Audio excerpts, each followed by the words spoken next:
Divya Himachal TV में आपका स्वागत है। आप देख रहे हैं आज दोपहर हिमाचल।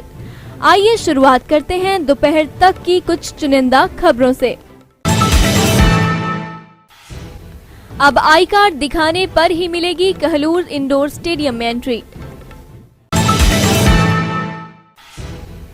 बेहोशी की हालत में अस्पताल पहुंचाया युवक, इलाज के दौरान हो गई मौत।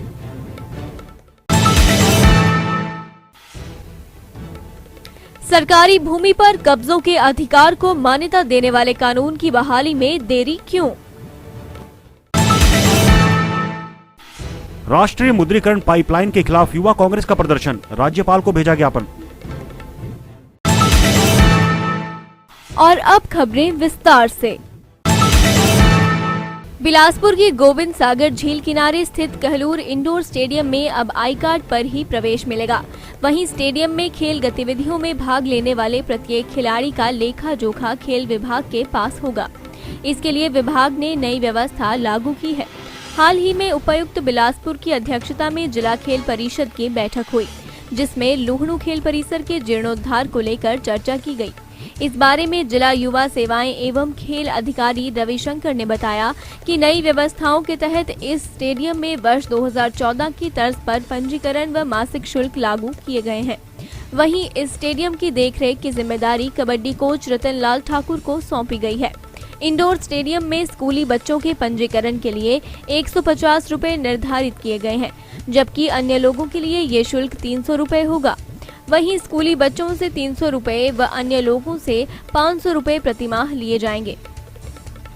अभी हाल ही में जिला उपायुक्त महोदय की अध्यक्षता में, पंकज राय की अध्यक्षता में एक जिला खेल परिषद की एक बैठक करवाई गई, जिसमें खेल परिसर लुहणु को संवारने के लिए उसके जीर्णोद्धार हेतु कई विचार और चर्चा की गई। और हमारे जैसा है कि विदित है कि हमारे यहाँ पे एक कहलूर इंडोर स्टेडियम भी है। जब वहाँ पे देखा गया तो उसकी व्यवस्था को सुधारने के लिए डीसी साहब की अध्यक्षता में वहाँ पे कुछ नए शुल्क लागू किए गए हैं, जिसमें जो कि 2014 की तर्ज पे ही है, उनमें कोई बढ़ोतरी नहीं की गई है। इसमें पंजीकरण शुल्क जो कि छात्र हैं उनके लिए वार्षिक 150 रुपये रखा गया है, और जो अन्य वर्ग है उनके लिए वो 300 रुपये वार्षिक रखा गया है। इसी के साथ जो मासिक शुल्क है वो छात्रों के लिए 300 रुपये निर्धारित किया गया है, और जो अन्य वर्ग है उनके लिए मासिक शुल्क है वो 500 रुपये निर्धारित किया गया है। और जो समय है वो वहाँ पे जो छात्र और अन्य वर्ग खेलने आते हैं उनके जहाँ पे भी वो उनको संभव हो, जितना भी जब वो आ पाए उन्हीं के अनुसार वो किया जाएगा। सर, कहलूर स्टेडियम लुहणु में जो इंडोर स्टेडियम है वहाँ पे जो जिम्मेदारी हमारे कबड्डी कोच श्री रतन लाल ठाकुर जी को सौंपी गई है। अगर इसके विषय में कोई भी चर्चा है, कोई भी आपके विचार है, तो आप उनको दूरभाष के जरिए उनसे बात करके निर्धारित कर सकते हैं। पुलिस थाना कंडाघाट के समीप रहने वाले एक युवक को परिजन शनिवार रात कंडाघाट अस्पताल में बेहोशी की हालत में लाए, जहां इलाज के दौरान उक्त युवक की मौत हो गई। डॉक्टरों द्वारा इस संबंध में कंडाघाट पुलिस को सूचना दी गई। सूचना मिलने के बाद कंडाघाट पुलिस ने शव को कब्जे में लेकर रविवार को शव को पोस्टमार्टम के लिए सोलन अस्पताल भेजा। पोस्टमार्टम की रिपोर्ट आने के बाद ही खुलासा होगा कि उक्त युवक ने ऐसा क्या खाया कि वो बेहोश हो गया और मौत हो गई। बता दें कि युवक कंडाघाट में ड्राइविंग का कार्य करता था। इसकी पुष्टि डीएसपी हेडक्वार्टर सोलन योगेश दत्त जोशी ने की है।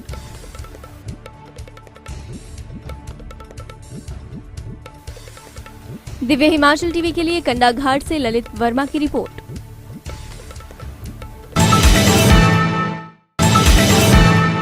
सरकारी वन भूमि पर जनता के अधिकारों को मान्यता देने वाले वन अधिकार कानून की बहाली में देरी को लेकर सिरमौर वन अधिकार मंच के सदस्यों ने नौहराधार में बैठक के माध्यम से अपनी चिंताएं प्रकट की।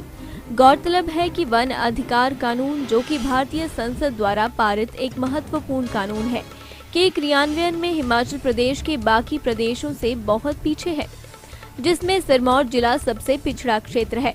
सिरमौर वन अधिकार मंच सदस्य प्रकाश भंडारी ने कहा कि FRA के तहत वन विभाग की जिस भूमि पर लोगों के 13 दिसंबर 2005 से पहले कृषि या फिर आवास के लिए कब्जे थे, उनको कानूनी मान्यता देने का प्रावधान है।